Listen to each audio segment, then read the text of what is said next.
औज़ु बिल्लाहि स्समीइल अलीय्यिल अज़ीम मिनश शैतानिर लईनिर रजीम। बिस्मिल्लाहिर रहमानिर रहीम। अल्हम्दुलिल्लाहि रब्बिल आलमीन। अस्सलातु वस्सलाम अलन नबील उम्मील अरबील क़रशील मक्कील मदनील हाशमी सय्यदना व नबीना व शफ़ीअना व मौलाना मुक़्तदाना बिल क़ासिम मुहम्मद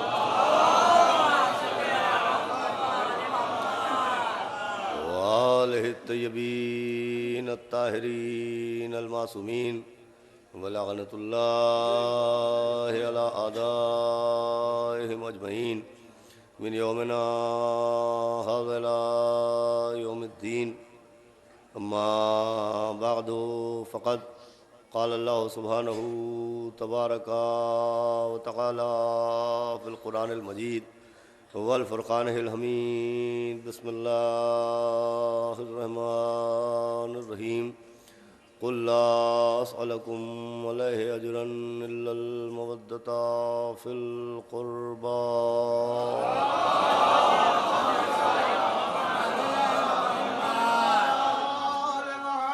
वाजिब सद एहतराम अज़ादारान सरकार सय्यदुश्शुहदा सोगवारान इमाम मज़लूम मातमदारान असीरान करबला बतफ़ैल चहारदा मासूमीन अलैहिमुस्सलाम और ख़ुसूसन बताईद मासूम आलम बिनते रसूल हज़रत बतूल जनाब फ़ातिमा ज़हरा सलाम अल्लाह अलैहा हुसैनी अकादमी की जानिब से मुनक़िदा इस ख़म्से मजालिस की ये पहली गुफ्तगू है, आज पहली तकरीर है। इमसाल का उन्वान आपके जहन में महफूज होगा कि अहले बैत अलैहिमुस्सलाम ही हक़दार मवद्दत क्यों करार दिए गए। मैं आज ही से आपके सामने बाकायदा गुफ्तगू का आगाज़ करना चाहता हूँ और उसी गरज से आपके सामने जिस मशहूर व मारूफ़ और मानूस आय करीमा को तिलावत करने का शरफ़ हासिल किया उसे अहले मवद्दत आय मवद्दत कहते हैं। सूरह शुअरा की 23वीं आयत है जिसमें अल्लाह ने अपने हबीब सरकार ख़त्मी मर्तबत जनाब अहमद मुश्तबा हज़रत मोहम्मद मुस्तफ़ा सल्लल्लाहु अलैहि वसल्लम को हुक्म दिया कि मेरे रसूल आप इनसे कहिए कि मैं तुमसे कोई सवाल नहीं करता रिसालत की उजरत के लिए सिवाय इसके कि तुम मेरे क़राबतदारों से मवद्दत करो। आम तौर पर इस आयत को फ़जीलत अहले बैत की दलील करार दिया जाता है। इस आयत को मवद्दत अहले बैत के वाजिब होने का सबूत करार दिया जाता है। लेकिन अगर हम निगाह मासूम से देखें तो इस आयत में सिर्फ़ फ़जीलत औलाद नबी नहीं है बल्कि अज़मत नबी भी पिन्हा है। चुनांचे हमारे आपके 8वें इमाम हज़रत अली इब्न मूसा रज़ा अलैहिस्सलाम ने मामून के दरबार में जिस वक्त मनाजरा हुआ तो आपने इसी आय करीमा को तिलावत किया और 8वें इमाम ने फरमाया कि अल्लाह ने इस आयत में एक फ़जीलत औलाद नबी की बयान की है और एक फ़जीलत पैगम्बर इस्लाम की बयान की। तो मजमे ने हैरत से पूछा कि अब तक तो हम ये समझते थे कि इसमें सिर्फ़ आपके आबा व अजदाद और आपकी मवद्दत का तस्करा है, इसमें पैगम्बर की कौन सी फ़जीलत है। जो पैगम्बर अपने क़राबतदारों की मवद्दत का मुतालबा कर रहे हैं तो पैगम्बर की इसमें कौन सी फ़जीलत है। तो 8वें इमाम ने फरमाया कि पैगम्बर की फ़जीलत यह है कि अल्लाह ने आदम से लेके जनाब ईसा तक किसी नबी को इजाज़त नहीं दी कि वो रिसालत की उजरत मांगे। किसी नबी को अल्लाह ने इजाज़त नहीं दी कि वो उजरत रिसालत का सवाल करें। सिर्फ आखिरी नबी को ये फजीलत हासिल हुई कि उन्हें अल्लाह ने इजाज़त दी कि वो सवाल करें और सवाल मवद्दत अहले बैत करें। फरमाया कि ये पैगंबर इस्लाम की फजीलत है। साहिबान मवद्दत बैठे हैं, साहिबान इरफान बैठे हैं। पैगंबर की बेशुमार फजीलतों में आठवें इमाम के कौल की रोशनी में ये बात भी तय हो गई कि आले मोहम्मद की मवद्दत का सवाल करना सिर्फ अज़मत आले मोहम्मद की दलील नहीं है, अज़मत पैगंबर की दलील है। नहीं पहुंचा अभी मेरा जुमला, अभी मेरा पैगाम। पैगंबर ने उनकी मवद्दत का सवाल कर लिया तो उनकी मवद्दत का सवाल करना सबबे फजीलत बन गया। पैगंबर इस्लाम का सवाल मवद्दत करना सबबे फजीलत बन गया।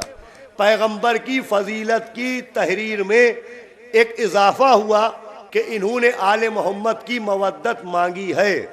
अब आप अंदाज़ा लगाएं कि जिनकी मवद्दत का सवाल करना सबबे फजीलत हो, उनसे मवद्दत करना अगर सबबे नजात हो, अगर सबबे जन्नत हो। सलावात भेजे मोहम्मद वाले। आज आप जुड़ जाएं मेरे जहन से तो इंशाअल्लाह इस मौजू पर सैर हासिल गुफ्तगू रोज़ाना आपके सामने होती रहेगी। तो कराबतदार का लफ्ज़ आया कि कराबतदारों की मवद्दत फिल कुर्बा, और जब कराबतदारों की तारीख पढ़िए तो पैगंबर इस्लाम के कराबतदार बेपनाह हैं। जनाब अब्बास इब्न अब्दुल मुत्तलिब ये भी पैगंबर इस्लाम के कराबतदार हैं। जनाब अब्दुल्ला इब्न अब्बास ये भी पैगंबर इस्लाम के कराबतदार हैं। कराबतदार का मतलब रिश्तेदार होता है, लेकिन मवद्दत अहले बैत जिनकी वाजिब की गई वो रिश्तेदार नहीं है, वो अहले बैत है। तो जो फरमाइएगा, इसलिए कि जिस वक्त ये आयत नाजिल हुई और पैगंबर से पूछा गया कि वो आपके कौन से कराबतदार हैं जिनकी मवद्दत वाजिब की गई, तो अल्लामा जलालुद्दीन सूती आलिम अहले सुन्नत है, अपनी किताब दुर्र मंसूर में लिखते हैं कि जब पैगंबर से कहा गया कि इसमें किसी का नाम नहीं लिया गया, सिर्फ फिल कुर्बा कहा गया, तो ये फिल कुर्बा कौन है, कौन रिश्तेदार है जिनकी मवद्दत को वाजिब किया गया। तो पैगंबर ने इशारा किया कि वो अली और वो सैयदा और वो हसन और वो हुसैन।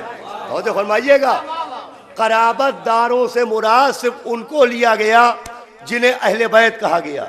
इसका मतलब रिश्तेदार होना और है, अहले बैत होना और है। सलावात भेजे मोहम्मद वाले मोहम्मद।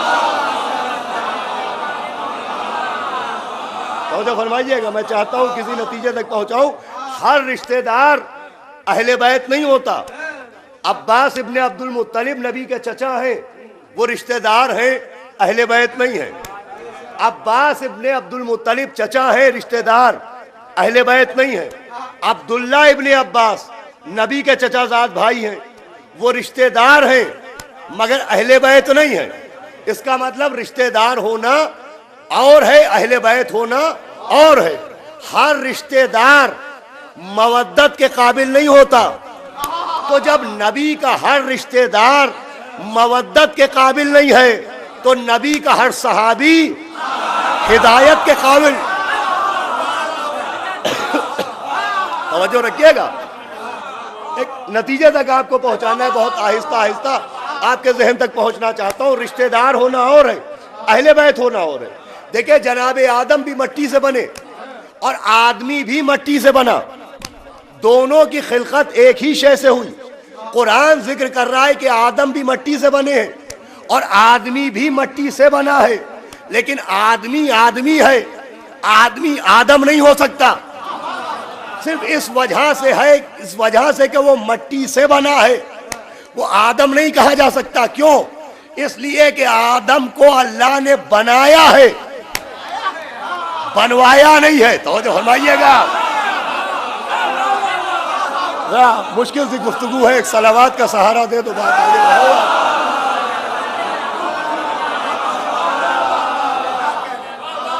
देखिए, जरा मुश्किल से गुफ्तगू है, इंशाअल्लाह अपनी मंजिल तक पहुंचा दूंगा आपको।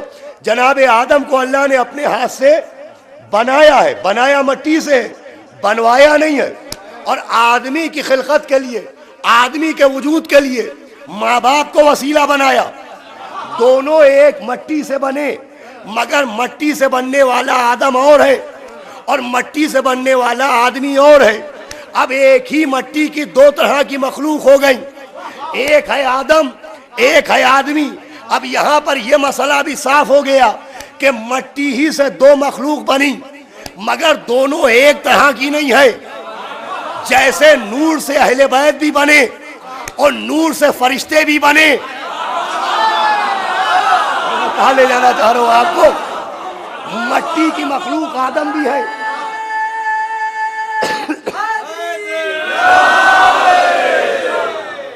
मैं आपके अज़हान को आमादा कर रहा हूं। मट्टी ही से आदम भी बने, मट्टी ही से आदमी भी बना, मगर एक ही मट्टी की मखलूक दो तरह की, एक मासूम एक गैर मासूम। अब अहले बैत भी नूर से बने, फरिश्ते भी नूर से बने। अब फरिश्तों और अहले बैत को कोई एक जगह नहीं रख सकता। जो फर्क आदम और आदमी में है, वही फर्क अहले बैत और मलाइका में है। तवज्जो फरमाइएगा। ये अलग की बात आ गई जो मैंने आपके हवाले की। तो हम भी मट्टी से बने, मगर हम आदमी कहलाएंगे, आदम नहीं कहलाएंगे। जैसे नबी के रिश्तेदार रिश्तेदार कहलाएंगे, अहले बैत नहीं कहलाएंगे।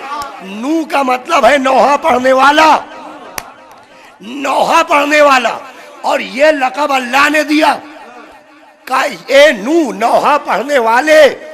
देखिए अल्लाह सत्तारुल उजूब है, वो हमेशा ऐबों पर पर्दा डालता है, खूबियां बयान करता है, ऐब नहीं बयान करता। तो अगर नौहा पढ़ना खूबी ना होती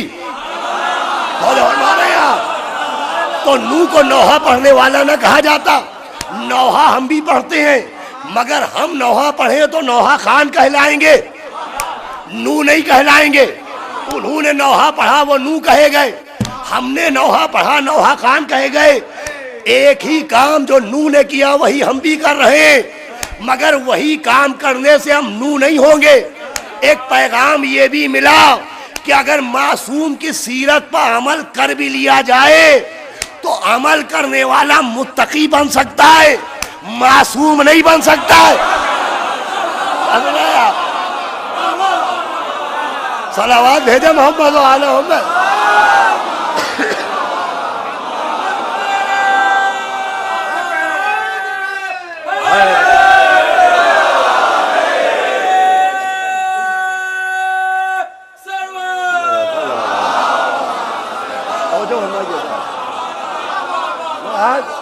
मौजू को भी आपके जहन तक पहुंचा देना चाहता हूँ, और जो अलग की बातें हैं वो पैगाम भी पहुंचा सकते हो। अहले बैत अलैहिस्सलाम की सीरत पर अमल करना वाजिब है, मगर अमल करने से हम मुत्तकी होंगे, हम अहले बैत कोई नहीं हो सकता। तवज्जो फरमाइएगा भाई, सारे रिश्तेदार नबी के अहले बैत नहीं हुए।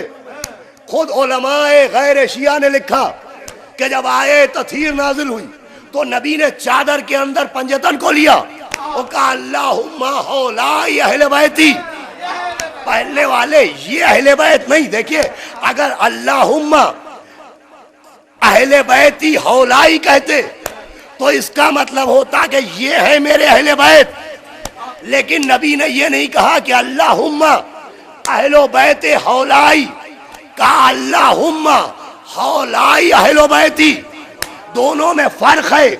अगर ये कहते कि अल्लाहुम्मा अहले बैती हौलाई तो उसका मतलब ये होता कि ये है मेरे अहले बैत, मगर नबी ने ये लफ्ज हौलाई अहले बैत से पहले नहीं रखा, अहले बैत के बाद रखा। उसका सबब यह है कि जब आप अल्लाहुम्मा अहलो बैत हौलाई कहिएगा तो इसका तर्जुमा ये नहीं होगा कि ये है मेरे अहले बैत, इसका तर्जुमा होगा कि भाई यही है मेरे अहले बैत। सलावत भेजे मोहम्मद वाले मोहम्मद।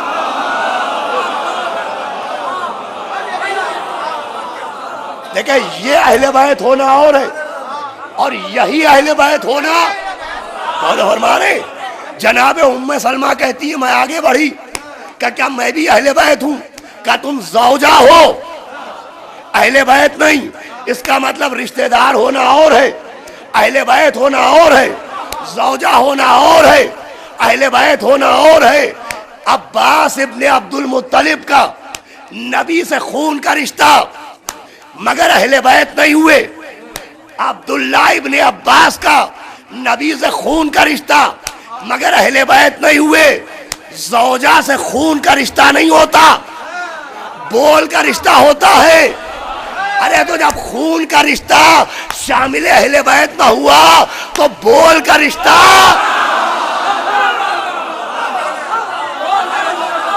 सलावत भेजे मोहम्मद वाला।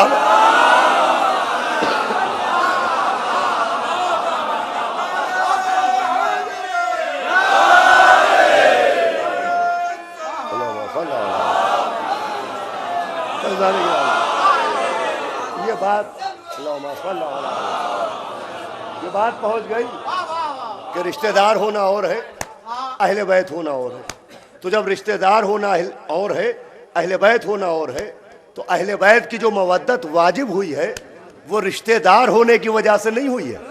क्या सुना है आप? अहले बैत की जो मवद्दत को वाजिब किया गया वो इसलिए नहीं कि जनाब सैयदा नबी की बेटी है, वो इसलिए नहीं कि मौला अली नबी के भाई हैं, वो इसलिए नहीं कि इमाम हसन और इमाम हुसैन नबी के नवासे हैं।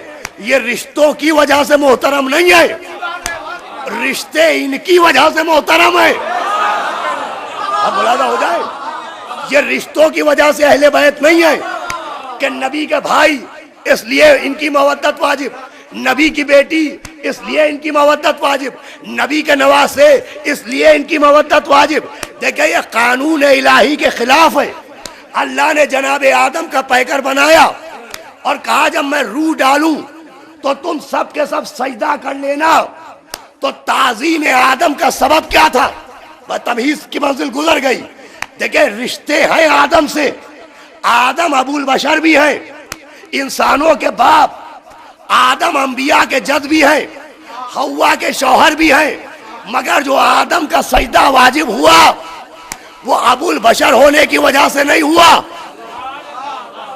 मेरे मुझसे जुड़ जाइए, वो अंबिया का दादा होने की वजह से नहीं हुआ, वो हव्वा का शौहर होने की वजह से नहीं हुआ। अल्लाह ने क्या कहा था कि मैं अबुल बशर बना रहा हूँ, मैं अंबिया का जद बना रहा हूँ, मैं हव्वा का शौहर बना रहा हूँ। काइन्नी जाइलुन फिल अर्ज़ खलीफा, मैं खलीफा बना रहा हूँ। इसका मतलब कानून यह है कि अल्लाह जिसकी भी ताज़ीम का हुक्म देता है रिश्ते की वजह से हुक्म नहीं देता है, ओहदे की वजह से हुक्म देता है। बड़ा सलावत बाबा ने भला भेजे तो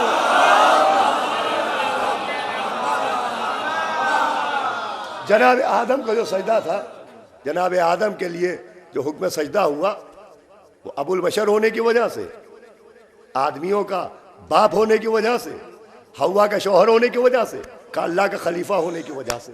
इस्लाम दो दलीलें मांगता है। एक तरफ मलाइका ने आदम को सजदा किया तो अबुल बशर होने की वजह से सजदा नहीं हुआ, अल्लाह का खलीफा होने की वजह से।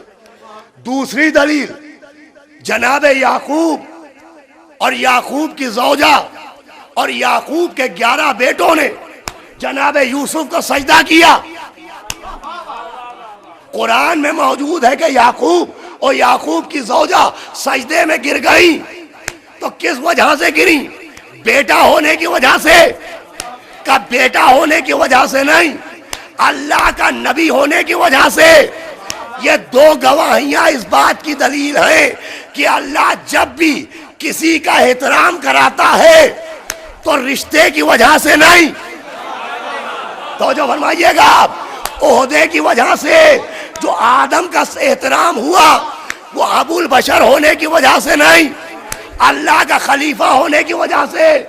याकूब ने जो अपने यूसुफ को सजदा किया वो बेटा होने की वजह से नहीं, अल्लाह का नबी होने की वजह से। अब जो पैगंबर सैयदा को देख के बुलंद हो गए तो बेटी होने की वजह से नहीं।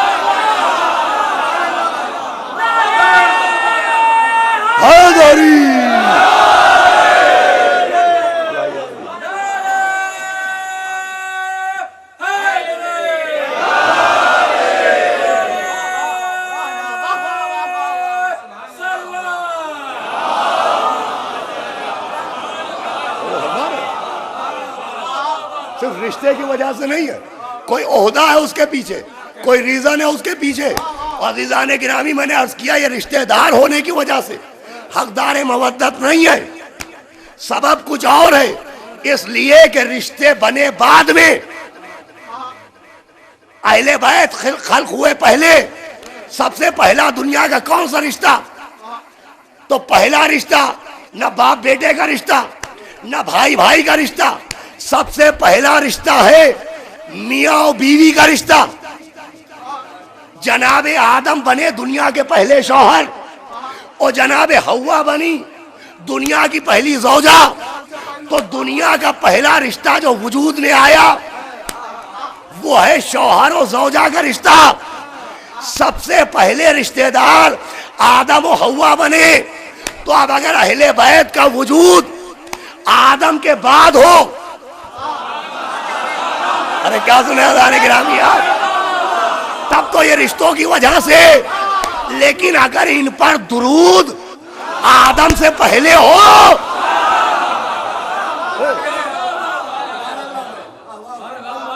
सबसे पहला रिश्ता जो बना वो मियाँ और बीवी का रिश्ता बना, जनाबे आदम और हव्वा का रिश्ता बना। यह है पहला रिश्ता। यहां से स्टार्टिंग हुई है रिश्तों की। पहले शौहर बने, हव्वा ज़ौजा बनी, फिर हाबिल काबिल पैदा हुए, अब बाप बेटे का रिश्ता हुआ, अब भाई भाई का रिश्ता हुआ। यहां से सिलसिला शुरू हुआ है रिश्तों का। तो अगर अहले बैत आदम के बाद होते तब तो ये रिश्तों की वजह से काबिले मवद्दत। लेकिन अगर ये पहले हो तो जो फरमाइएगा, पहला रिश्ता बना आदम और हव्वा का रिश्ता। और इस रिश्ते की बुनियाद रिश्ता नहीं है, इस रिश्ते की बुनियाद भी अहले बैत है। इसलिए कि मियाँ बीवी का रिश्ता तब बनता है जब निकाह हो, और निकाह तब होता है जब महर हो। और सुनिए तवज्जो से, मियाँ बीवी का रिश्ता बनता नहीं जब तक निकाह ना हो। अल्लाह ने कहा आदम मैं तुम्हारा निकाह हव्वा से करने जा रहा हूँ, क्या कर दे पालने वाले, का महर में क्या दोगे, का क्या अदा करूं महर में, का अगर महर देना है तो अहले बैत पर 10 मरतबा सलवात भेज दो।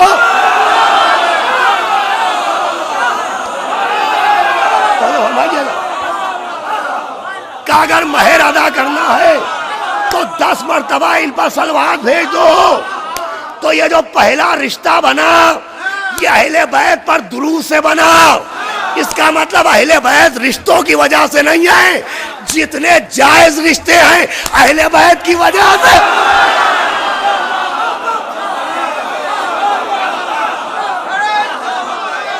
अरे भाई साहब आवाज बना सलावात भेजे हम।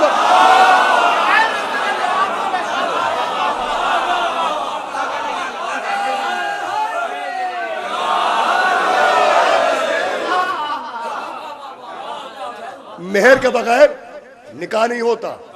अगर मेहर अदा करना है तो आदम इन पर सलवात भेज दो, दुरूद पढ़ दो, का इन पर दुरूद पढ़ दो। तो अगर ये थे नहीं तो क्यों कहा कि इन पर दुरूद पढ़ दो? आदम को पूछना चाहिए था ना कि किन पर दुरूद पढ़े, का मोहम्मद और आले मोहम्मद पर दुरूद पढ़ो। तो दुरूद दुरूद नहीं है, दुरूद अहले बैत के वजूद का सबूत है।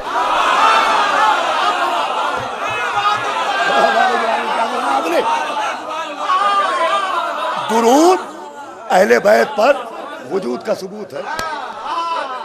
का अगर महर अदा करना है तो इन पर दुरूद पढ़ दो।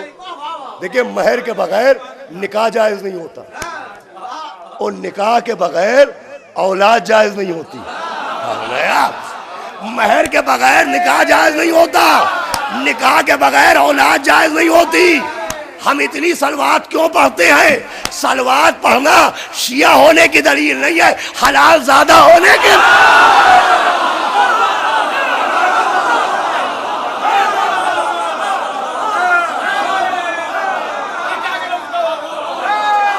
सलावात और भेजे मोहम्मद वाले।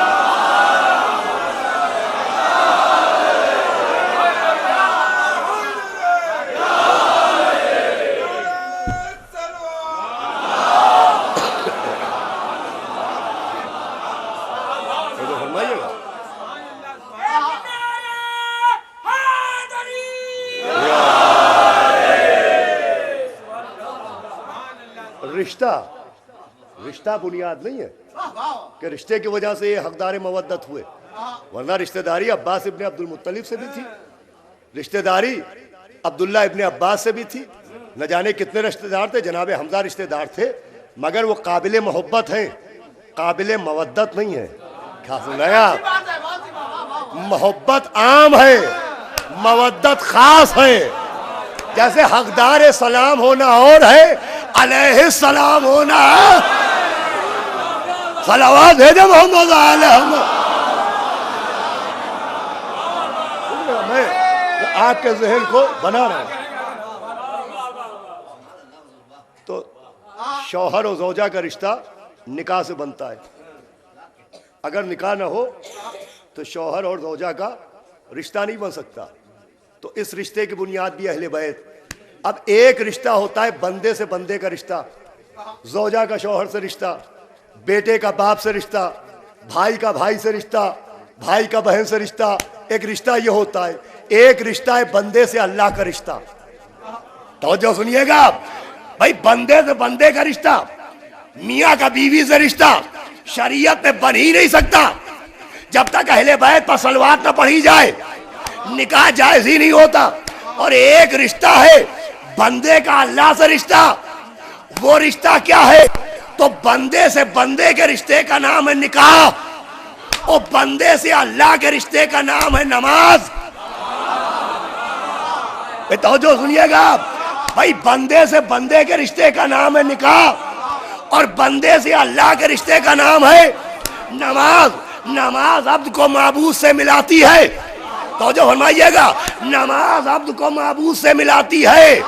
तो नमाज है अल्लाह और बंदे के रिश्ते का नाम, निकाह है बंदे से बंदे का रिश्ते का नाम। अल्लाह ने यह इंतजाम किया कि न बंदे से बंदे का रिश्ता बनेगा अहले बैत के बगैर, न बंदे से अल्लाह का रिश्ता बनेगा अहले बैत के बगैर। इसके लिए निकाह की शर्त भी सलवात है, नमाज की शर्त भी सलात।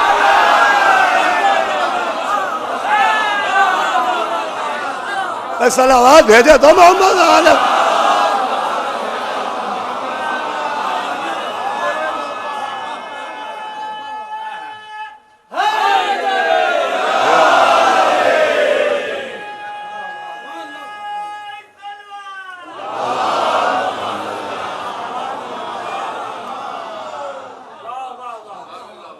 कोई रिश्ता अहले बैत के बगैर नहीं बनता।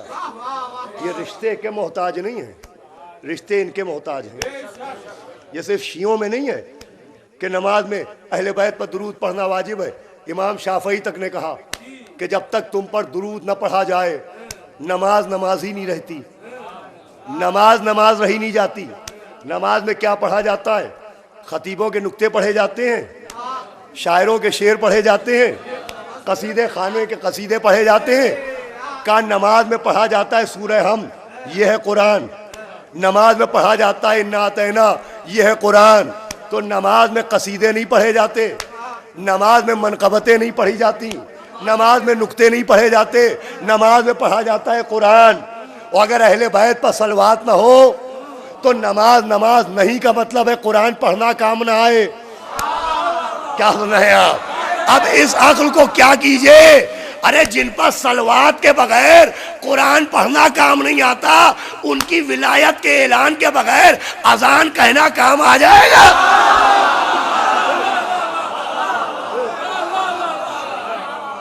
अज़ान गिरामी, कोई रिश्ता इनके बगैर बन ही नहीं सकता, इसलिए कि रिश्ते इनकी वजह से हैं। इंशाअल्लाह वो मंजिलें आएंगी, ये रिश्ते की वजह से नहीं है।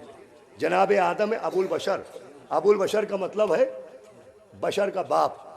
तो अगर ये आदम के बाद होते तब तो ये शामिल बशर होते, लेकिन जब आदम से पहले हैं, अब मैं आपको रवायत सुनाता हूँ, तो फिर ये शामिल बशर नहीं है, ये माफौकुल बशर है, ये सबब बशर है, ये बशर के बशर होने का सबब है। भाई लिखा है जब जनाब आदम और हव्वा का निकाह हुआ और वह बागात जन्नत पे टहल रहे थे, तो आदम को फख्र महसूस हुआ कि मुझसे बेहतर कौन है, कि मुझे फरिश्तों ने सजदा किया, मुझे मकीन जन्नत बनाया गया। तो अल्लाह ने हुक्म दिया कि जिब्रील आदम और हव्वा को फिरदौस से बरी में ले जाओ। अब आखिरी आदमी तक तवज्जो चाहता हूं। जिब्रील आदम और हव्वा को लेके फिरदौस से बरी में पहुंचे। एक महल नजर आया। जिब्रील ने आदम से कहा, अल्लाह का हुक्म है आप हव्वा के साथ इस महल के अंदर जाएं। आदम ने कहा, इस महल में रहता कौन है? जिब्रील ने कहा, हुजूर आज तक मुझे भी शरफ न मिला कि मैं इसके अंदर जाऊं। आदम और हव्वा उस महल के अंदर दाखिल हुए। अब जो दाखिल हुए तो देखा नूर ही नूर और नूरानी हूरे एक तख्त को घेरे हुए खड़ी हैं। उस तख्त के ऊपर एक नूरानी बीबी बैठी है और नूर इतना था, उस बीबी का नूर इतना था कि आदम ने उसको देखा तो समझे यही खुदा है। अल्लाह, सुनिएगा जो मैं सुनाना चाह रहा हूं। और जनाबे आदम सजदे में गिर गए। भाई किताब का नाम है फजाइल ज़हरा, लिखने वाले का नाम है आगाए तकी मुकर्रम। ईरान की छपी हुई किताब की रवायत सुना रहा हूं कि जनाबे आदम ने नूर देखा और समझे यही खुदा है तो सजदे में गिर गए। आवाज कुदरत आई कि आदम ये खुदा नहीं है, ये सैयदा है। भाई मौलाए बैठे, ये खुदा नहीं है, ये सैयदा है। आदम ने नजरों को उठाया। अब जो देखा बीबी के सर पर नूर का ताज नजर आया, कानों में नूर के बुंदे नजर आए, गले में नूर का गुलूबंद नजर आया। का पालने वाले ये ताज कैसा? कैसे ताज ना कहो, खातमुन नबीयीन कहो।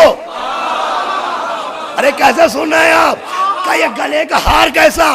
कैसे हार न कहो, अमीरुल मोमिनीन कहो। न जाने कैसे सुना जाने गिरामी। का ये कानों के बुंदे, का ये कानों के बुंदे नहीं है, जन्नत के जवानों के सरदार है। पढ़ना मेरा काम, समझना आपका काम। सैयदा के ताज का नाम खातमुन नबीयीन, गले के हार का नाम अमीरुल मोमिनीन, कानों के बुंदों का नाम जन्नत के जवानों के सरदार। अरे जिसके जेवर रिसालत और इमामत के बनते हो।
भाई किताब का नाम है फजाइल ज़हरा और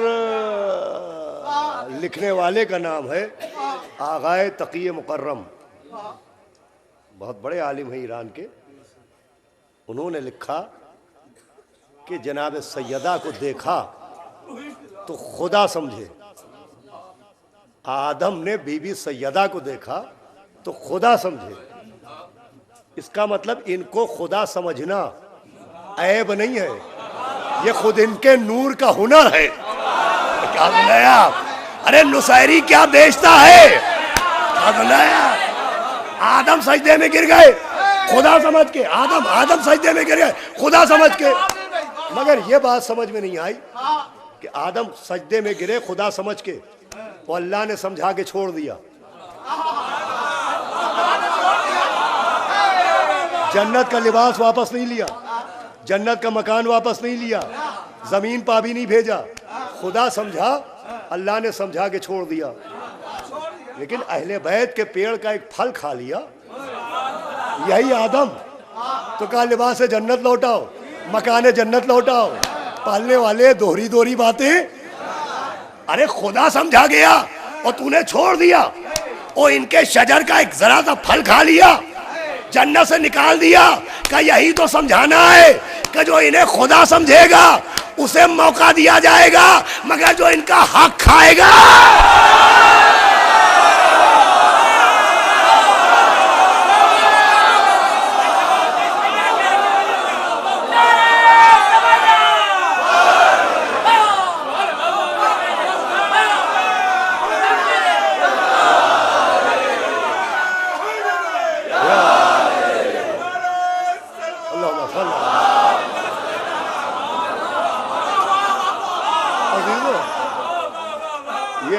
हकदार मवद्दत जो है ये रिश्ते की वजह से नहीं है, रिश्ते की वजह से नहीं, रिश्ते इनकी वजह से।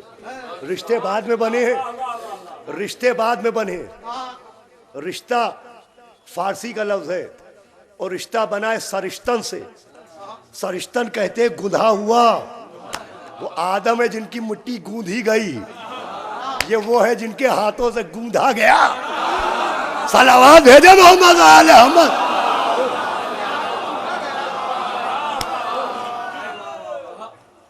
नूर गूंधा नहीं जाता है।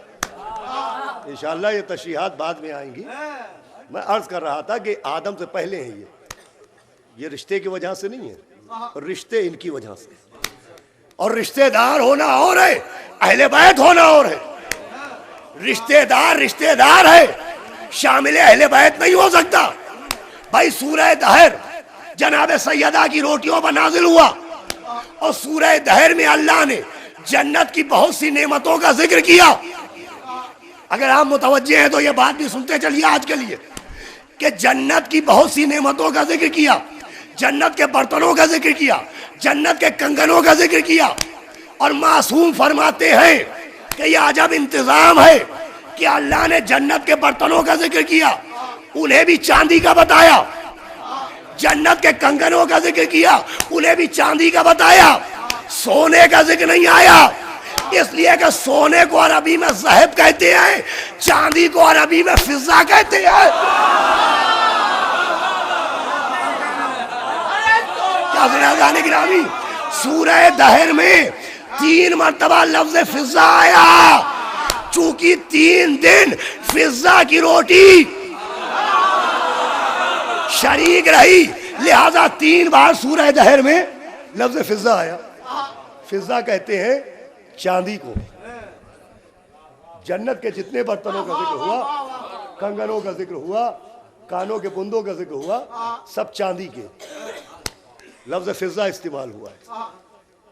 लेकिन पूछने वाले ने पूछा कि हजरत ये सूरह दहर बीबी सैयदा, उनके शौहर, उनके बच्चों और उनकी कनीज की रोटियों के बदले में नाजिल किया गया, इसमें जन्नत की तमाम नेमतों का जिक्र हुआ, हूरों का तस्करा नहीं हुआ। सुनिएगा, हूरों का जिक्र नहीं हुआ। आवाज दी कि हूरों का जिक्र इसलिए नहीं हुआ कि यह सूरा सैयदा की शान में है। अब न जाने आप कैसे सुनेंगे। हूरों का जिक्र इसलिए नहीं हुआ कि यह बीबी सैयदा की शान में है। बीबी सैयदा का जिक्र जिस सूरे में हो, अल्लाह ने पसंद नहीं किया कि हूरों का जिक्र भी हो। हूरे मोहतरम है, मगर जिक्र सैयदा की ताजीम के खिलाफ है। देखिए, मैं इधर 2-3 साल से ये कोशिश कर रहा हूं कि कुछ ऐसी चीजें पढ़ी जाएं जो सिर्फ कानों तक महफूज न रहे, बल्कि दिमागों के मकानों में महफूज हो जाएं, ताकि बाद में दलीलों के काम आए। सुनिएगा, हूरों का जिक्र नहीं हुआ। जन्नत की तमाम नेमतों का जिक्र है, हूरों का जिक्र नहीं हुआ। का हूरों का जिक्र चूंकि जनाब सैयदा का तस्करा था, लिहाजा ताज़ीम सैयदा की गरज से जब मालिका का जिक्र हुआ तो हूरों का जिक्र नहीं किया, इसलिए कि अगर हूरें शामिल हो जाती तो हूरें मोहतरम है, मगर अजमत सैयदा इतनी बुलंद है कि जिस सूरे में मदह सैयदा हो उसमें हूरें मोहतरम है मगर शरीक नहीं हो सकती। मुझे कहने दीजिए, जिस सूरे में सैयदा हो जब उसमें हूरों जैसी मोहतरमाएं शरीक नहीं हो सकती, तो जिस चादर में सैयदा हो उसमें कोई मलूना का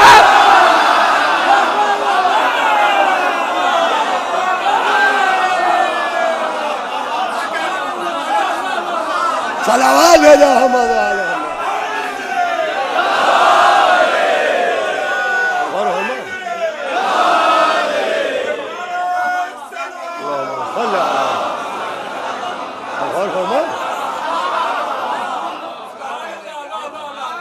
अरे जहां ये हो, अल्लाह चाहता है कि इनकी फजीलत में कोई मोहतरम भी शरीक ना हो, तो वो मोहतरम को तो बर्दाश्त करता नहीं, मलून को बर्दाश्त कर लेगा। सूरह दहर का मरकज है बीबी सैयदा, तो जिसका मरकज सैयदा हो उसमें हूरे शरीक नहीं हो सकती। तो आए तसीर का मरकज जनाब सैयदा है। तो जो फरमाइएगा आप अज़ान गिरामी, तो ये रिश्ते की वजह से नहीं है, रिश्ते इनकी वजह से मोहतरम है। ये जो हकदार मवद्दत करार पाए, बस मैं गुफ्तगू को तमाम कर रहा हूँ। ये इसलिए नहीं कि नबी के रिश्तेदार हैं, ये इसलिए नहीं कि नबी के कराबतदार हैं, वरना मैंने अव्वल ही अर्ज़ किया कि कराबतदारान और भी हैं। अब उसका सबब आगे बताऊंगा। ये सवाल खुद अब्बास इब्ने अब्दुल मुत्तलिब ने किया था कि हम भी आपके रिश्तेदार हैं, हम भी आपके कराबतदार हैं, हमारे दादा एक हैं, हमारा शजरा एक है, हमारी नस्ल एक है, मगर हम वो नहीं जो अहले बैत हैं। अब्बास इब्ने अब्दुल मुत्तलिब ने सवाल किया था, अब नबी ने सबब क्या बताया था ये आज नहीं बताया जाएगा। एक सलावत भेजा मोहम्मद वाले।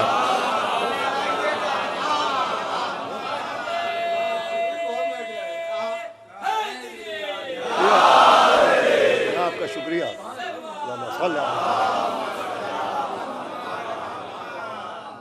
इनकी अजमत, इनकी मोहब्बत, इनकी मवद्दत का सबब फ़कत रिश्ते नहीं है, और रिश्तों को मानने से नजात भी नहीं है। अगर रिश्तेदार मान के मोहब्बत की जाए तो इस पे नजात नहीं है। नजात और रिश्तों को मानने की वजह से नहीं है, वरना तमाम तर कुफ़ार कुरैश रिश्ते का इकरार कर रहे थे। मोहम्मद इब्ने अब्दुल्ला तो सब मान रहे थे, मगर मोहम्मद इब्ने अब्दुल्ला मानने पर नजात नहीं है, मोहम्मदुर रसूलुल्लाह मानने पर नजात है। वैसे अली को नबी का भाई मानने पर नजात नहीं है, अलीन वलीउल्लाह मानने पर नजात। खाली नबी का भाई मान के और नबी की बेटी मान के और नबी का नवासा मान के नजात नहीं मिलेगी। नजात तब मिलेगी जब इनकी हकीकत को समझने की कोशिश की जाए। जनाब हुर लजा में फरस पर हाथ डाला, इमाम ने कहा तेरी माँ तेरे मातम में बैठे, तेरी माँ तेरे गम में बैठे। तो कहा आप नबी की बेटी के बेटे हैं, कोई और होता तो मैं पलट के यही कहता।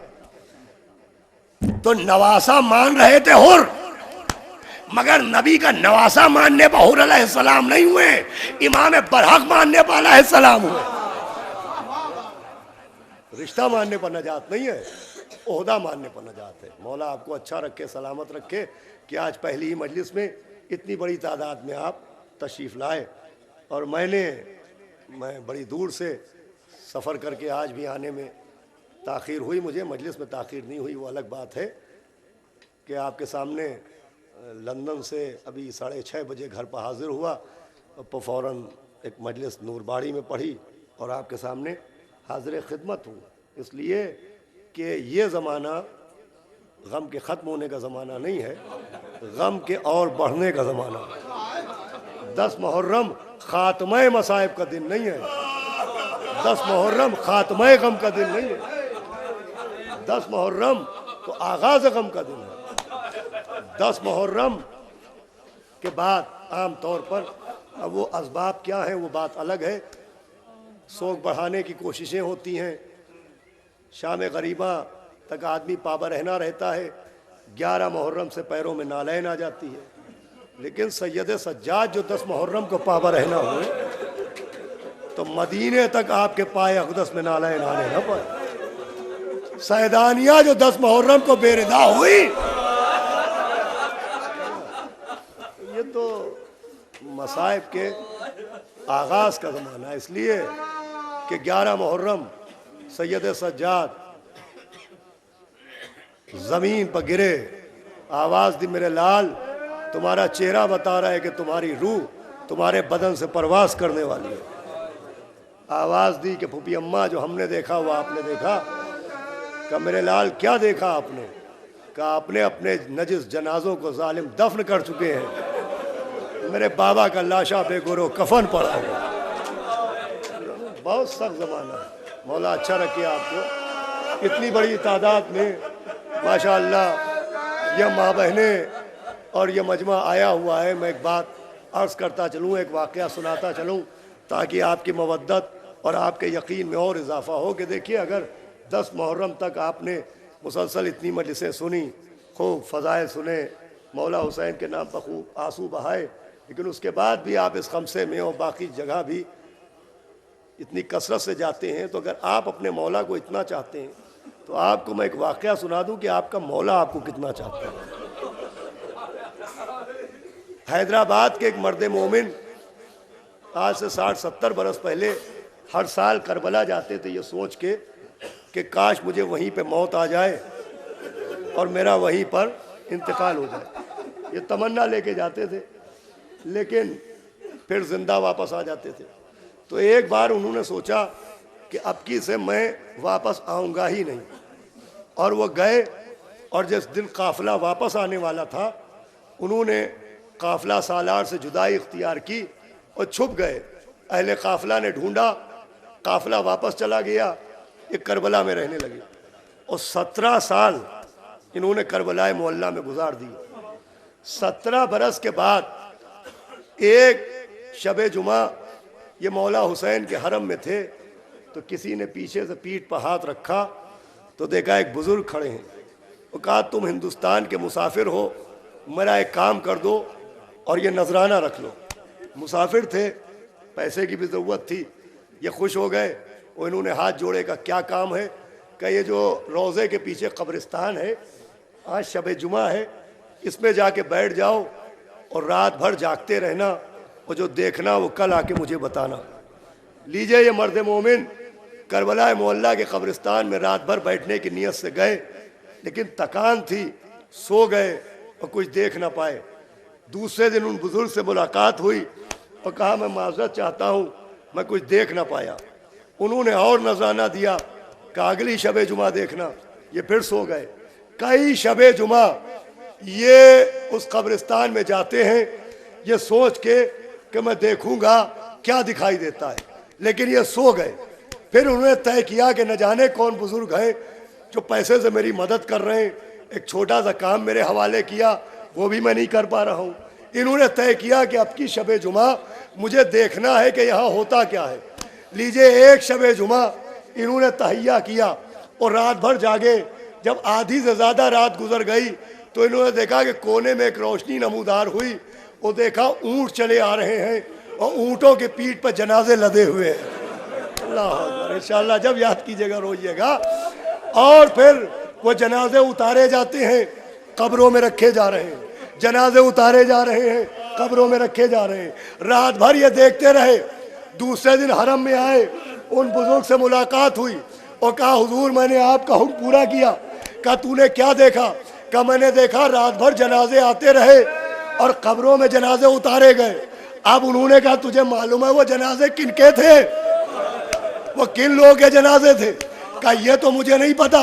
कहा तेरे जैसे न जाने कितने ऐसे लोग हैं जो अपने अपने वतन में तमन्ना करते हैं कि हम करबला में दफन हो जाए। अल्लाह, न जाने कितने हिंदुस्तान के रहने वाले, पाकिस्तान और ईरान के रहने वाले ये तमन्ना करते काश जहां पर मौला हुसैन के गले पर खंजर चला, जहां अब्बास के शाने काटे गए, जहां जहरा का भरा कर उजड़ गया,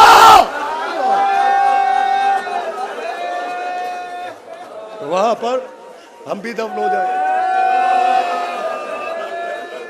ये वो लोग हैं जो तमन्ना करते हैं, तो चूंकि ये तमन्ना करके मरते हैं, इनकी नीयत होती है, लिहाजा ये जाहिरी तौर पर अपने वतन में दफन होते हैं, लेकिन ये मौला हुसैन की मोहब्बत में तमन्ना करते हैं, लिहाजा तदफीन के बाद इनके जिस्मों को यहाँ मुंतकिल कर दिया जाता है।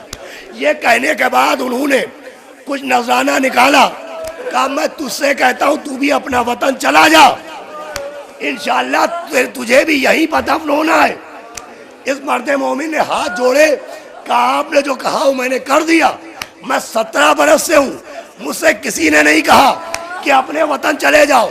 आप कौन होते हैं मुझसे कहने वाले, और क्यों कह रहे हैं? तो उन्होंने कहा मैं इसलिए कह रहा हूँ कि अब तेरी बेटी मुझसे कहती है कि हुसैन तुम्हें तुम्हारी बेटी का वास्ता मेरे बाप को वापस भेज दो।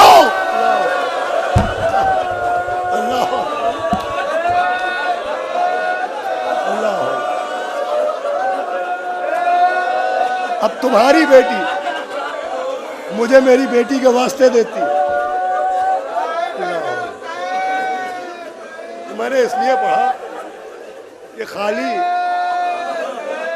आप ही अपने आका को इतना नहीं चाहते, आपका आका भी इतना चाहता है, खुदा की कसम। और हम तो बड़े आराम से मौला को चाह रहे हैं, बड़े इत्मीनान से, बड़ा इंतज़ाम है हमारे लिए। अकादमी के नौजवानों ने बाहर कनातें लगाई हैं कि अज़ादार सर्दी में न बैठने पाए। आपके मौला ने जहां आपको याद किया, खुदाए कसम कलेजा फट जाता है। जिसके हाथ पर 6 महीने का बच्चा दूध के बजाय लहू गल रहा हो,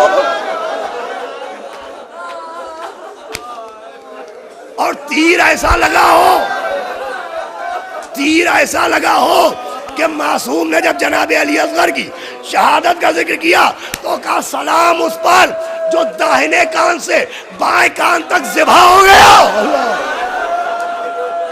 तीर से ज़िबा हो गया। अब आप अंदाजा लगाए, माशाअल्लाह रो रहे हैं आप, कोई गम न हो सिवाय गम सरकार सैयद शुहदा। मुझसे भी ज़्यादा पढ़ा नहीं जा रहा है, 24 घंटे मुसलसल जाग के सफ़र करके आया हूँ। ये मजलिस का ऐलान भी सुनते चलें कि कल 16 मुहर्रम को सुबह मासूमिया मस्जिद में 9:30 बजे एक मजलिस होगी, उसको ही मैं पढ़ूंगा। और 19 मुहर्रम को हमारे बरादर नस्बती आबिर रज़ा साहब के अंगूरी बाग में मजलिस होगी, उसको भी मैं ही पढ़ूंगा। और गुज़िश्ता बरस जो मैंने खमसा पढ़ा था अली वलीउल्लाह के उन्वान पर, वो किताबी शक्ल में आ चुका है अल-गदीर बुक एजेंसी की जानिब से। वो बाहर मुहैया है, रियायती दामों के ऊपर आप उसे हासिल कर सकते हैं। तो अजीज़ों, किस मौके पर आपको मौला हुसैन ने याद किया, आप सोचे ज़रा अंदाज़ा लगाएं। यहाँ लोग बैठे होंगे जिनकी औलादें कि 6 महीने का बच्चा और मुंह से लहू गल रहा है और खोली हुई आंखें बाप की आंखों की तरफ, और तीर हुलमुला। जनाबे रबाब ने कहा था कि मेरे लाल, क्या तेरे ऐसे बच्चे भी नहर किए जाते? देखिए, कत्ल का लफ्ज आम है, लेकिन एक ज़बह के जरिए कत्ल होना, एक नहर के जरिए कत्ल होना, मैं तशरीह नहीं करूंगा। अब ऐसे मौके पर होना तो ये चाहिए था कि खून अली असगर को लेके या तो ज़मीन पर फेंक देते या आसमान की तरफ फेंक देते। मगर जो किताब में लिखा है वो ये लिखा है कि करबला के बेकस ने अली असगर का खून लिया, चेहरे पर मला और आसमान को देखा। वो एक जुमला अल्लाह से कहा, या गयासल मुस्तगसी, ए बेकसों की मदद करने वाले, तेरे सिवा मेरा कोई जान माबूद नहीं है। फिर दूसरा जुमला आपको याद करके कहा, अरे मेरे शियो तुम होते, देखते मुझे रुला रुला के वाला गया। अरे मेरे शियो तुम होते, देखते मैं अपने बच्चे के लिए पानी मांग रहा।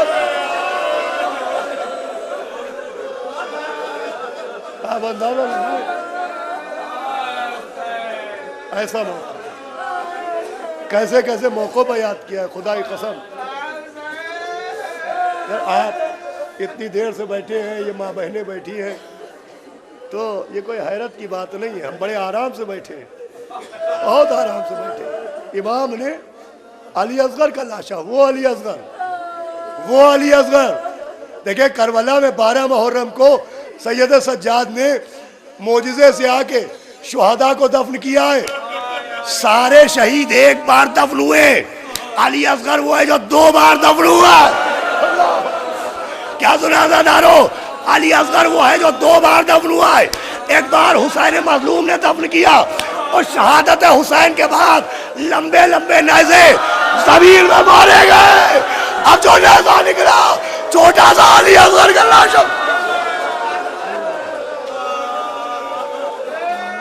वो अली असगर कि एक बार यही आंसू इसी के लिए, ये सारा एहतमाम इसी के लिए होता है। ये जुमला सुनिएगा कि वो अली असगर सारे शहीद एक बार दफन हुए, जनाब अली असगर 2 बार दफन हुए। एक बार मौला हुसैन ने दफन किया था खेमे की पुष्ट पर, दूसरी मर्तबा चौथे इमाम ने दफन किया। आप करबला जाइए, पहलू में जवान बेटा सो रहा है, जनाब अली अकबर की कब्र है। 2 कदम आगे बढ़िए, बचपन के दोस्त की कब्र है, हबीब इब्न मज़ाहिर। रात दरिया की तरफ देखिए, अब्बास दिलावर सो रहे हैं। इमाम हुसैन के हरम में दाई जानिब या साहब हुसैन दफन है। अली असगर कहाँ दफन है? सुनिएगा अजीजों, अली असगर कहाँ दफन है? एक बार हुसैन ने पुश्ते खेमा पर दफन किया, लेकिन जब लाशा यजीदियों ने निकाला और सर काट के लाशे को मैदान में डाला तो 12 मुहर्रम को अब अली असगर की कब्र अलग नहीं बनाई।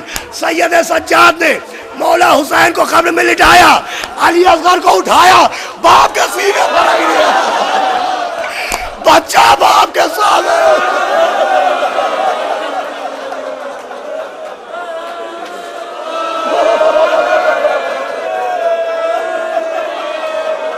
आज तक अली असगर अपने बाप के सीने पर सो रहा।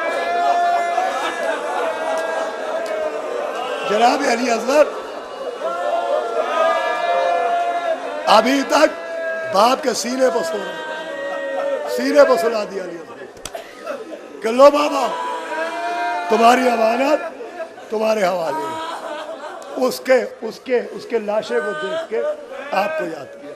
और दूसरा मौका वो था, बाज़ीज़ों मजलिस तमाम हो गई, थकान इतनी है कि मेरी समझ में नहीं आ रहा है मैं कहाँ पर गुफ्तगू को ख़त्म करूँ, भाई यहीं पर मैं तमाम कर दूँगा कि दूसरा मौका वो है कि मौला हुसैन ने ऐसे आलम में दफन किया कि बीमार बेटा गश में पड़ा है। एक मरतबा शाना हिलाया, सज्जाद बेटा उठो, बाप रुखसत को आया है। चौथे इमाम ने आँख खोल के देखा कि खुदा की कसम मैं अपने बाबा को पहचान ना पाए, इसलिए कि इतने तीर लगे हुए थे कि मेरा बाप तायरे सफ़ेद मालूम हो रहा। अमामे के पेच कटे हुए, गरेबान खुला हुआ, आस्तीनें चढ़ी हुई, सर पर अमामा नहीं था। आवाज़ दी, गौर से देखा, बाप खड़े हैं, बाप की खुशबू महसूस की। आवाज़ दी तड़प के कि बाबा आप इतने ज़ख्मी हो गए, मेरा चचा अब्बास कहाँ चला गया? अल्लाह अकबर। पूछा तो अब्बास दिलावर को पूछा, मेरे चचा अब्बास कहाँ चले गए? आवाज़ दी, हम हैं या तुम हो? सुनो सैयद सज्जाद, बसे की वसीयत रहे याद है मेरे जानी, करना न फरामोश मेरी तृष्णा दहानी। 36 पहर गुजरे है पाया नहीं पानी, पानी दे अगर बात मेरे जुल्म के बानी। तुम फातिहा बाबा का दिला दीजिए बेटा और थोड़ा सकीना को पिला दीजिए बेटा। ये कहने के बाद जिसका जवान बेटा एड़िया रगड़ के मारा गया हो, जिसने यतीम भतीजे के लाशों के टुकड़े उठाए हो, उसने एक मरतबा सैयद सज्जाद का कांधा हिलाया, कहा मेरे लाल जब कैद शाम से छूट के जाना मेरे शियों को मेरा सलाम कहना है। मेरे शियों, अरे जब ठंडा पानी पीना मेरी प्यास को याद कर लेना, ए मेरे शियों।